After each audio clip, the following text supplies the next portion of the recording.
The night was cold and silent on the forgotten world of Eric's 9, a planet filled with ruins, smoke, and endless piles of metal waste. The stars above looked dull, covered by layers of factory smog that had not moved for years. The air smelled of rust and oil. Somewhere in that endless junkyard, a man walked alone, his boots crunching on broken glass and sand. His name was Ray Carter, a human pilot and ex-soldier who now traveled from planet to planet, fixing ships and selling scrap to survive. He had come to this junkyard looking for one thing, a power coil for his ship's failing engine. His flashlight cut through the darkness as he moved between tall heaps of twisted metal and broken machines. Every sound echoed sharply. The wind whistled through the old wrecks like a sad tune.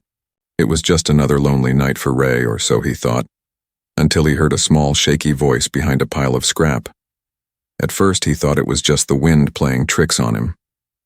But then the voice came again, softer this time, and it made him stop in his tracks. I'm searching the trash for a birthday gift for my mom, human." The words froze him. It was a child's voice, tired, scared, and innocent. Ray slowly turned off his flashlight and crouched low. He listened. The sound came from somewhere near the large pile of broken ship wings. Carefully, he moved closer, his hand resting near the old blaster on his hip. When he peeked around the metal heap, his breath caught. There, sitting on the cold ground, was a small alien girl. She was no older than 8 or 9 in human years, with pale blue skin that shimmered faintly under the moonlight. Her dark, tangled hair hung over her large silver eyes. She was wearing clothes made from torn fabric and plastic, clearly stitched together by hand. Her fingers were dirty, her small body trembling from the cold. She was searching through piles of broken things, old dolls, metal scraps, glass pieces, carefully lifting each one, as if every bit of trash might be something special. Ray didn't move. He just watched for a moment, trying to understand what he was seeing. Then he said softly, "Hey there, kid. What are you doing out here all alone?" The little alien gasped and jumped back, dropping a metal toy she had been holding. Her eyes went wide with fear. "Don't hurt me, human." "I didn't steal anything," she cried. Ray raised both hands slowly, showing he meant no harm. "Easy, kid. I'm not going to hurt you," he said gently. "You're freezing out here. Where's your family?" She looked at him for a long second before whispering, "I don't have anyone. Just my mom. She's sick. I need to find her something nice. It's her birthday." Ray felt a sharp ache in his chest. A child, searching through garbage just to bring her sick mother a gift. He looked around. This junkyard was no place for a little girl. It was dangerous even for grown men. There were scavengers, wild droids, and worse. He took a slow step forward, but she backed away again, clutching a broken gear tightly like it was a weapon. "Stay there," she warned. "You humans, people say you take children." Ray sighed and sat down on a piece of metal, keeping his distance. "Not this human," he said. "I just came here for ship parts. You've got nothing to fear from me." The girl's eyes studied him carefully. Her voice was small, almost like a whisper. You're really human?" "My mom told me humans were gone. Just stories now." He nodded. "We're not gone. Just scattered." For a moment, the silence returned. Only the sound of wind and shifting metal filled the air. Then, faintly, Ray heard something else. A crunch of gravel from somewhere deeper in the yard. He glanced around, his instincts kicking in. That sound wasn't the wind. The girl noticed it too. Her small hands started to shake. "They're here again," she whispered. Ray frowned. "Who?" "The ones who come at night," she said, voice trembling. "They said I owe them. They said they'll hurt my mom if I don't bring them things from the trash." Ray's hand tightened on his blaster. His eyes scanned the shadows. Between the piles of wreckage, he saw movement. 3, maybe 4 figures watching them from a distance. Their glowing eyes reflected in the dim light. The girl clutched her broken gear close to her chest. "Please, human," she whispered. "Don't let them take me." Ray stood slowly, his old soldier instincts returning. His heart beat harder, but his voice stayed calm. "Stay behind me, kid," he said firmly. "No one's taking you tonight." The shadows grew closer. A low growl echoed across the junkyard. And for the first time in years, Ray Carter, the lone wanderer, found something worth fighting for again. The night of silence had turned into a night of danger, and a small alien girl had just changed everything. The wind howled through the metal ruins as Ray stood guard in front of the trembling alien girl. Shadows moved between the heaps of junk like silent predators. The light from his flashlight flickered against twisted metal, catching glimpses of movement. Hands gripping pipes, yellow eyes gleaming in the dark. Ray's voice was calm, but his hand rested on his sidearm. You said they come at night. Who are they, kid? The girl swallowed hard, her small voice shaking. The scavengers. They take things, and people. If you don't give them what they want, they hurt you. Ray frowned. He could hear their boots now. Heavy, uneven steps crunching on gravel. 4 figures stepped out from the darkness, their faces hidden under metal masks. They were tall, rough-looking, covered in leather armor stitched from old ship fabric. One of them held a glowing blade, another a cracked plasma rifle. The leader stepped forward, his voice deep and mocking. Well, look what we've got here, he said, pointing his weapon at the girl. Little Lyra found herself a new friend. And a human, no less. Didn't think your kind still crawled around out here. Ray didn't move. She's not your problem. Walk away, he said flatly. The leader laughed, a dry sound that echoed in the night. You must be new here, human. Everything in this dump is ours, including her. Ray took one step closer, his eyes locked on the man's weapon. Not tonight, he said coldly. The other scavengers snickered, spreading out to circle him. One of them reached for Lyra, but Ray moved faster than they expected. His hand drew his blaster in a single motion, the barrel glowing blue. The first shot cracked through the silence, hitting a metal beam just inches from the man's head. Sparks flew. The scavenger froze, staring at him in shock. Ray's voice stayed calm. The next one won't miss. For a moment, no one moved. Even the wind seemed to stop. Then the leader smirked. You've got guts, human. Let's see if you can keep them. He swung his blade, rushing forward. Ray dodged sideways, kicked a broken pipe, and the heavy piece of metal hit the scavenger's leg. The man stumbled, and Ray fired again. One precise shot to the shoulder. The plasma blast knocked the leader backward. The other scavengers yelled and opened fire wildly. Blue and red beams lit up the junkyard like a storm. Ray grabbed Lyra's arm and pulled her behind an old engine hull. Metal screamed as shots hit the surface, burning through the rust. Stay low, Ray ordered. Lyra nodded, her small hands gripping his jacket tightly. Her eyes were wide with fear. They'll kill you! They always win. Not if I can help it, Ray muttered. He peeked around the corner, counting the enemies. 2 were moving closer, one trying to flank him. He threw a piece of scrap to the side. It clattered loudly, drawing their aim. As they fired at the sound, Ray rolled out and hit one square in the chest. The man fell back with a yell.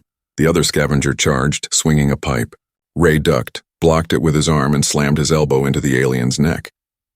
The attacker dropped instantly. Now only the wounded leader remained. He clutched his arm, glaring through his cracked mask. You think saving her makes you a hero? This planet eats heroes alive. Ray pointed his blaster at him. Then I guess I'll be the first one it chokes on. The leader spat on the ground and backed away slowly. You just made enemies human. Big ones. He turned and vanished into the night with the others limping behind. Silence returned, broken only by Lyra's quiet sobs. She looked at Ray, tears glistening on her blue cheeks. You didn't have to help me. They would have hurt you too. Ray holstered his weapon and crouched beside her. I've seen enough people get hurt while others stood by. I'm done walking away. She stared at him like she couldn't believe what he said. No one ever stood up for me before, she whispered. Ray gave her a small, tired smile. Then it's about time someone did. He reached into his jacket and pulled out a small ration bar, handing it to her. She hesitated, then took it with both hands and bit into it slowly. Her eyes softened. Thank you. Human. Name's Ray, he said. And you? Lyra, she whispered, voice small but steady. Well, Lyra, he said, glancing at the horizon where faint morning light began to rise. We can't stay here. Those scavengers will be back, and next time they won't come alone. Lyra looked scared again. Where will we go? Ray stood and offered his hand. Somewhere safe. I'll help you find your mom. For a long moment, the little alien just stared at his hand, hesitant, unsure if she could trust him. Then slowly, she placed her small blue hand into his. It was cold, fragile, but full of something Ray hadn't felt in years. Hope. As they walked away from the junkyard, the sun began to rise over the metal wasteland. Smoke curled through the air, painting the sky orange and gold. The danger wasn't over, but something had changed. The frightened little alien was no longer alone, and the human who had lost his purpose had just found one again. The pale morning light crept across the horizon, spreading faint warmth over the rusted plains of the junkyard. Ray and Lyra walked carefully between the towering piles of wreckage, their boots crunching over shattered metal and glass.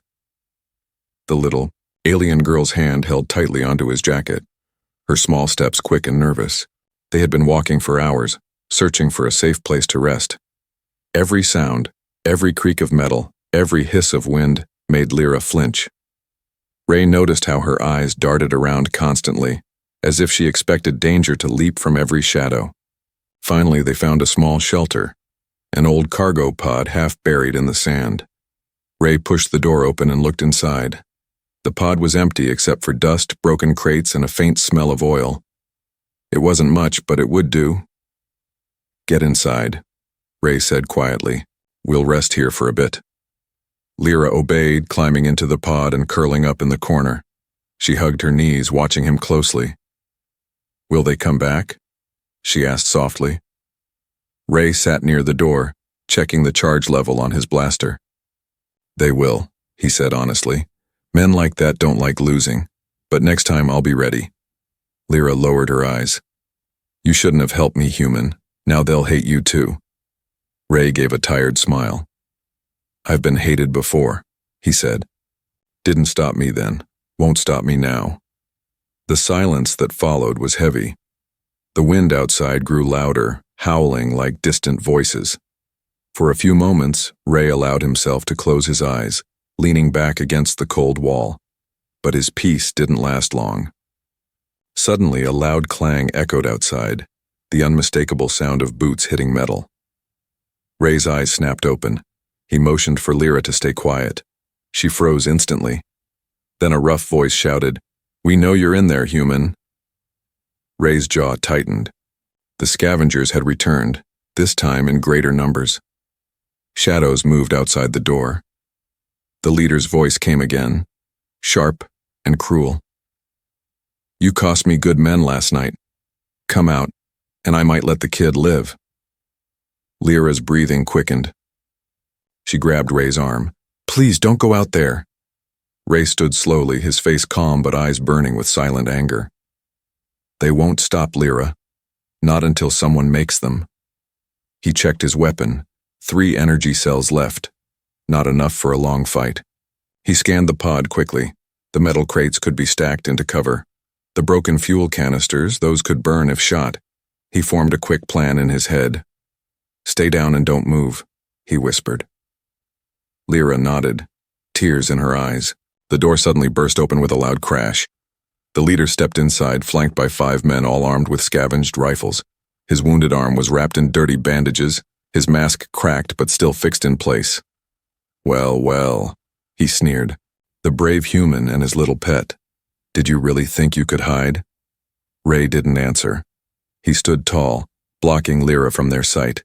His voice was steady. "She's just a child. You want to fight, fight me." The leader laughed cruelly. "Oh, we will. But first we'll make her watch." Ray's expression didn't change, but something cold and sharp filled his eyes. "You'll regret that." The scavenger raised his rifle. Ray moved faster than they expected. He ducked behind a crate as the first shot blasted through the air. Sparks flew. He fired back, hitting one of the men in the shoulder. The rest scattered, firing wildly into the pod.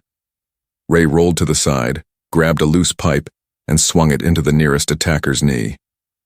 The man dropped with a scream. Another charged him from behind, but Ray shot the ground near a fuel canister. Boom! The explosion threw metal everywhere.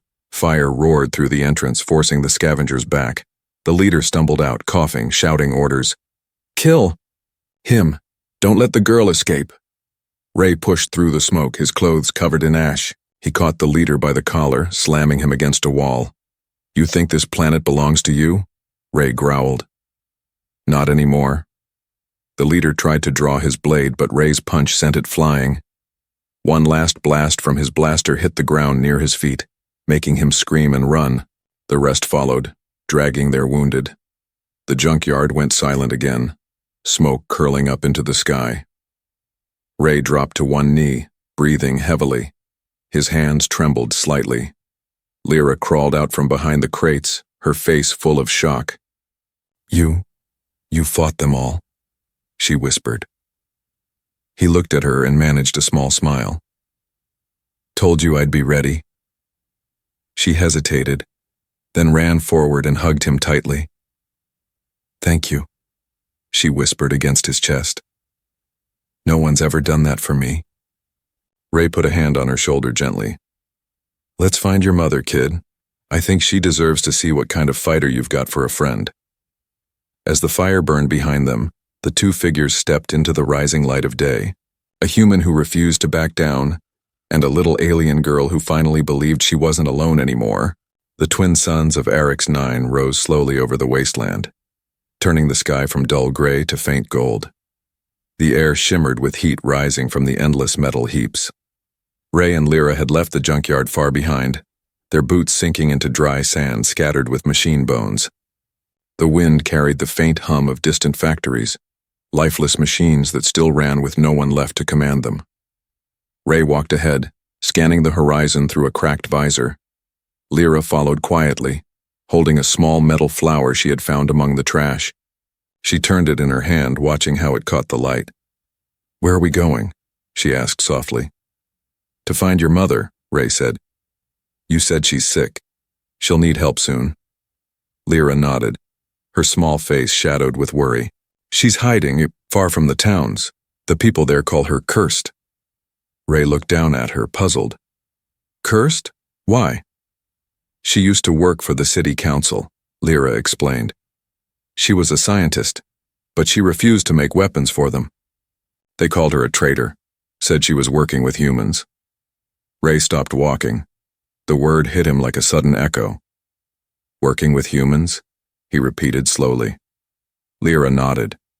She said humans used to be kind, but the people here say humans destroyed whole worlds. They hate your kind. Ray gave a small bitter smile. "Wouldn't be the first time we've been blamed for something." He turned to keep walking. "Your mom sounds like someone with a good heart."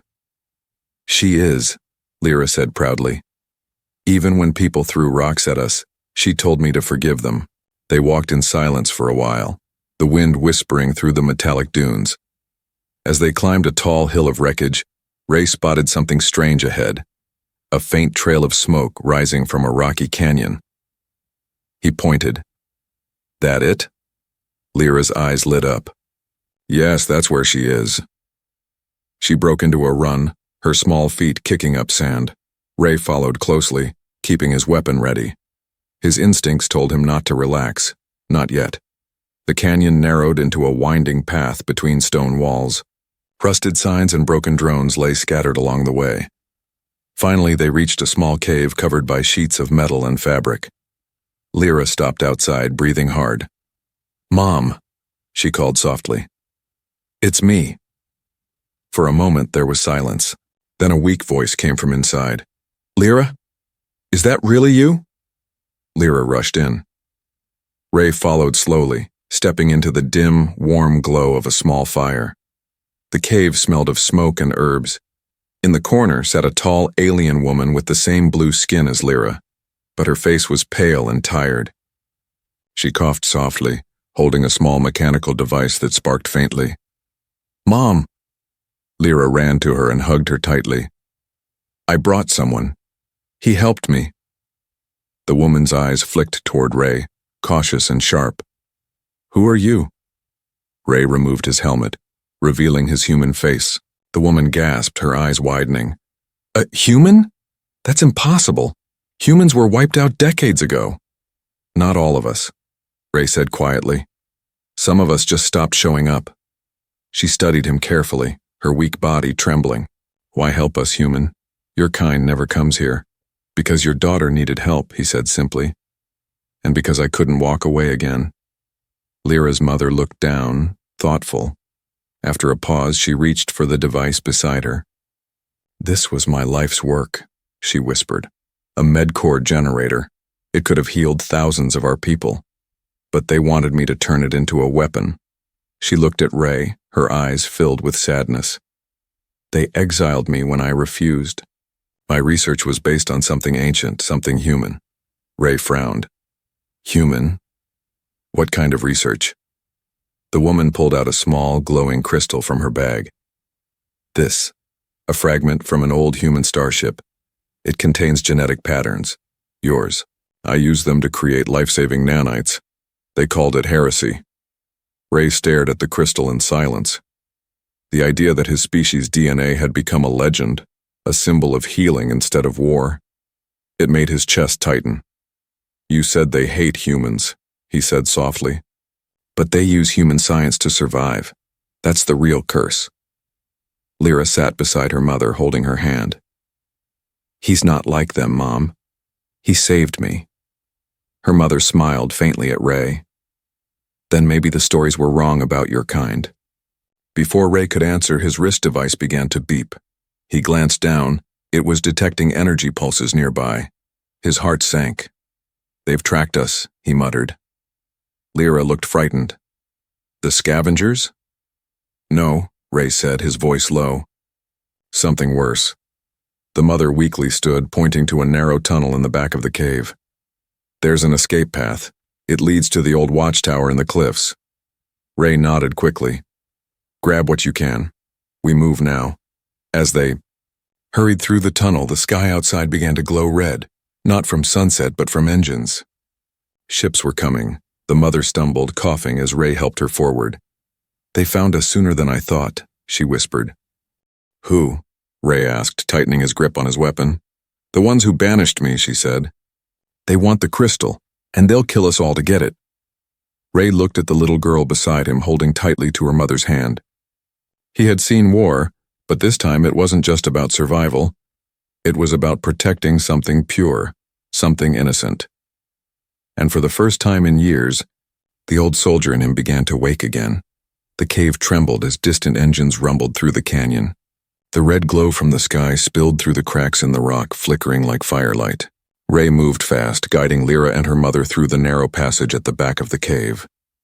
His boots hit the ground in steady rhythm, echoing against the stone walls. Lyra held her mother's hand tightly, breathing hard. Mom, are you okay? She whispered. Her mother nodded weakly, clutching a small crystal close to her chest. I'm fine, my light. Keep moving. But her voice trembled, and Ray could hear the pain in it. She was burning up, fevered and pale.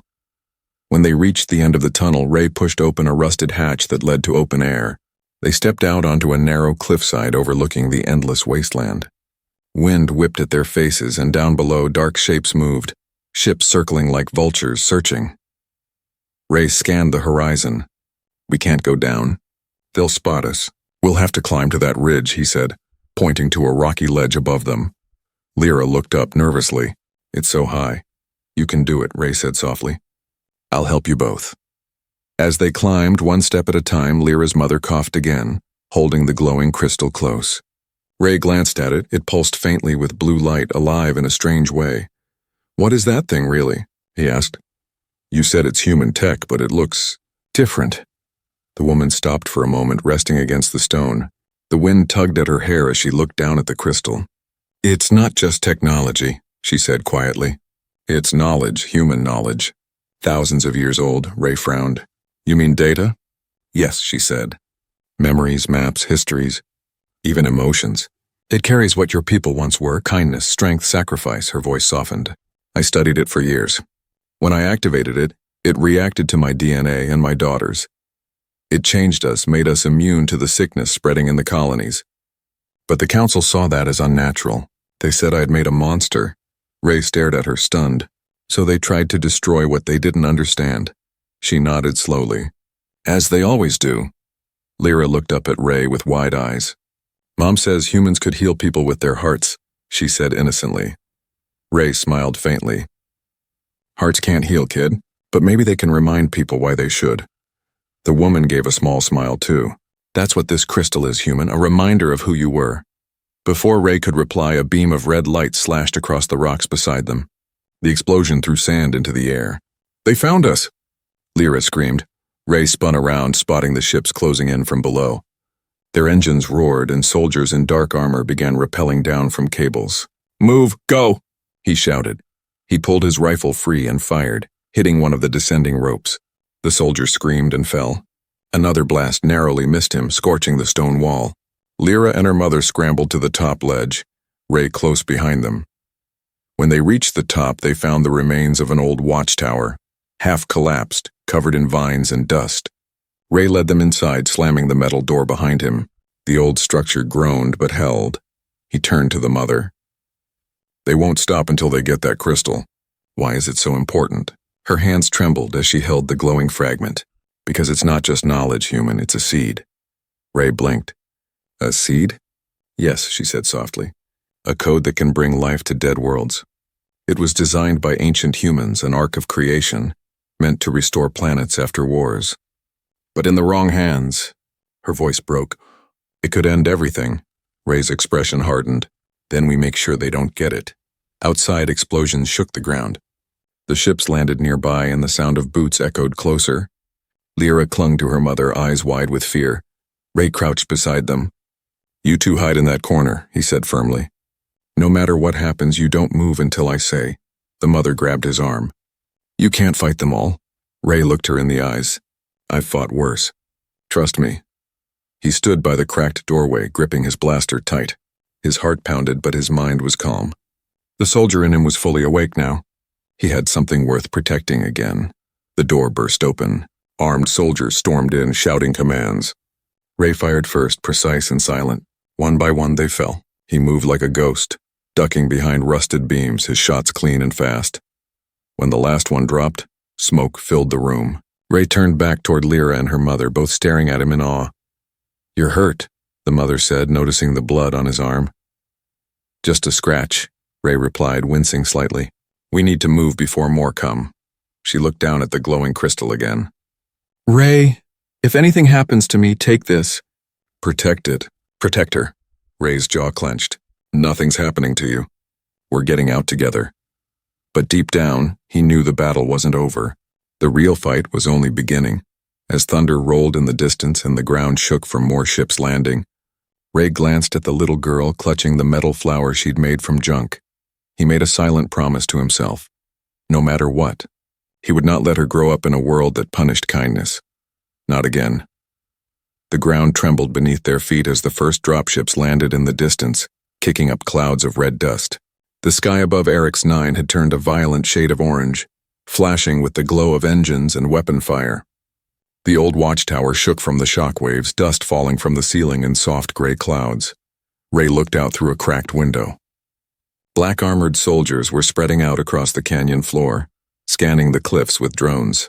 Their movements were sharp, trained, and merciless. These weren't scavengers. These were enforcers, the ones who had banished Lyra's mother.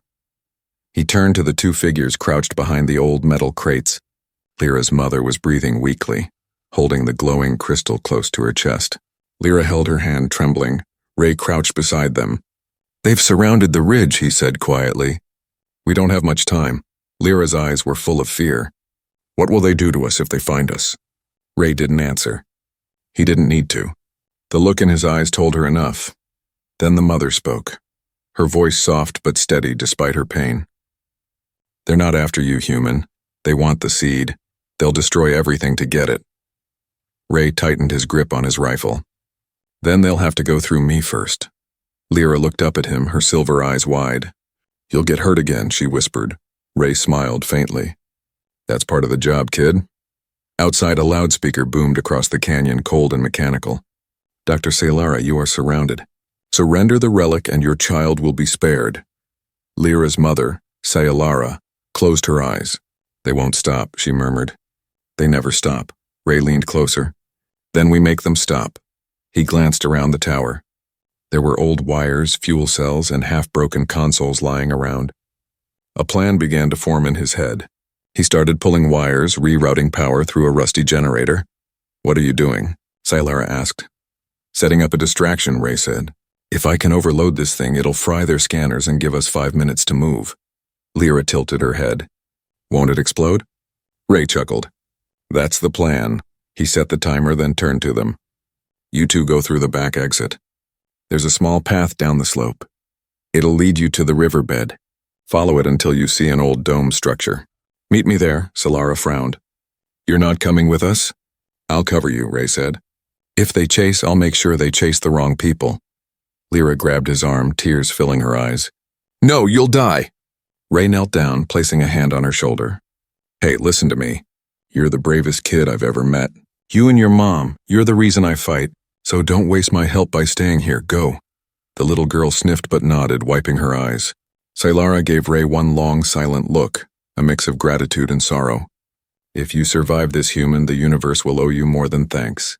He smiled softly. I'm not doing it for the universe. The moment they disappeared into the tunnel, the roar of engines grew louder. Ray took a deep breath and crouched by the window. He could see the lead officer, tall, covered in black armor with a red insignia glowing on his chest, raising a scanner toward the tower. There, the officer said. He's inside. Move in, Ray exhaled. Showtime. The door exploded inward as soldiers stormed the entrance. Ray rolled behind cover, firing controlled bursts. The narrow hallways worked in his favor. The enforcers had to funnel through one at a time. Sparks and smoke filled the air as metal screamed under the blasts. He heard the faint hum of the generator reaching critical charge. Come on, he muttered under his breath. Just a few more seconds. The officer shouted, Stop him! A shot grazed Ray's shoulder, spinning him backward. He hit the ground hard, but his hand still found the detonator. With a grim smile, he pressed it. A blinding flash tore through the tower. The explosion was deafening, sending a shockwave of light and debris across the canyon. Drones fell from the sky like sparks. The soldiers screamed as their scanners went dark. When the smoke cleared, the top half of the tower was gone. Just twisted steel and fire. From the chaos, a figure emerged, Ray, limping, armor scorched but alive. He stumbled down the slope, smoke rising behind him. The enemy's radios crackled with static. Their tech was fried exactly as planned.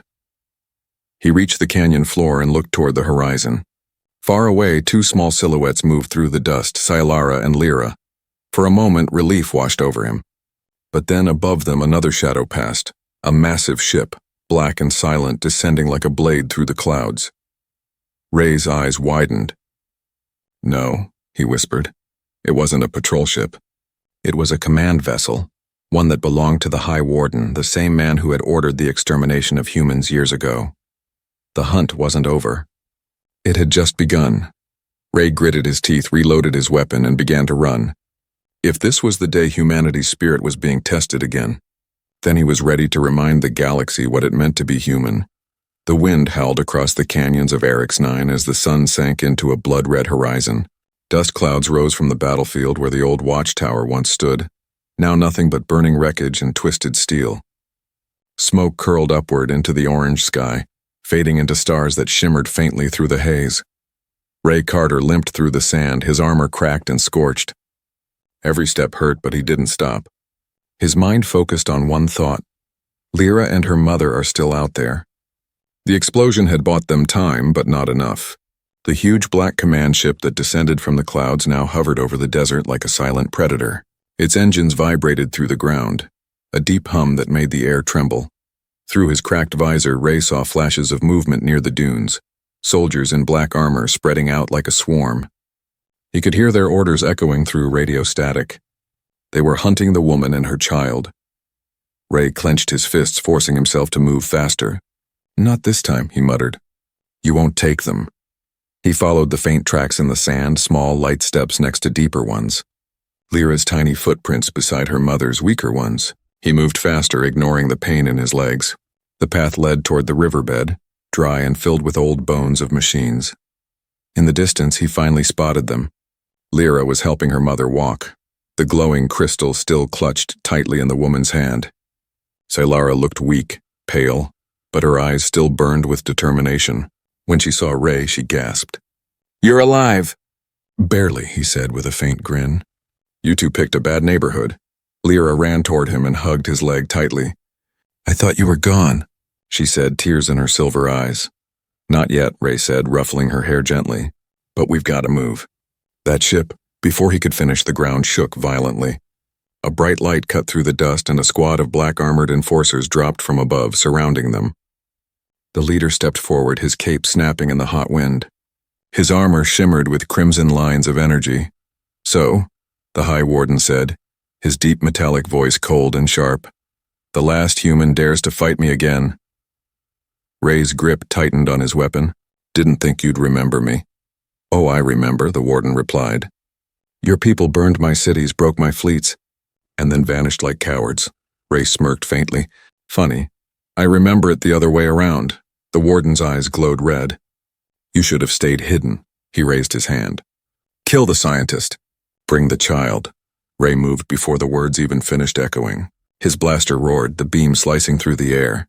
The first 2 soldiers fell instantly. He pushed Lyra behind a boulder and shouted, "Stay down!" The Warden advanced, deflecting shots with his energy shield. Ray ducked and rolled, firing from the hip. The air filled with smoke and light. Lyra screamed as explosions rocked the sand around them. Saylara coughed, clutching the glowing crystal. She looked at Ray. "If this seed is taken, they'll use it to build weapons, not heal worlds." Ray looked back at her, his heart pounding. "Then we make sure that doesn't happen." He fired another burst, hitting the power core on one soldier's armor. It exploded, sending others flying. The Warden snarled and drew a plasma blade, its edge humming with deadly energy. He charged, striking fast. Ray blocked with his rifle, the force knocking him backward. Sparks flew as metal clashed. The blade sliced through his shoulder guard, burning flesh underneath. Ray gritted his teeth and countered, punching the Warden across the helmet. The alien staggered but recovered quickly. Saylara crawled toward the center of the field, clutching the seed. She pressed it into Lyra's small hands. "Take it, my light. It was never mine to keep." Lyra's voice shook. "But Mom, go!" Saylara whispered. "Find safety, live." The Warden turned sharply. "No one leaves!" Ray saw him raise the blade toward the mother. He didn't think, he just moved. Diving forward, he slammed into the Warden, both of them crashing into the sand. The blade fell from the alien's hand. Ray grabbed it and drove it into the Warden's power core. A blinding flash followed. The shockwave threw Lyra back into the dunes. When the dust settled, the Warden lay motionless, his armor cracked and smoking. Ray collapsed beside him, breathing hard, his vision fading. Lyra crawled to her mother's side. Saylara was smiling weakly, tears glimmering on her cheeks. "The seed is safe now," she whispered. "That's my birthday gift." Her hand went still. Lyra sobbed softly, clutching her mother's hand as the sky above them began to clear. The command ship, damaged by the blast, slowly rose and retreated into the clouds. A soft sound made her turn. Ray was still alive, barely. He was lying against a rock, looking at her with tired eyes. "Hey, kid," he said weakly. "You kept the promise. You saved her gift." She crawled to him, holding the glowing crystal close. "It's still warm," she whispered. "Like a heartbeat," Ray smiled faintly. "Then don't let it go cold." Moments later, the air filled with the roar of engines, human ships, sleek and shining, descending from orbit. A rescue fleet. For the first time in decades, the human insignia gleamed under alien skies.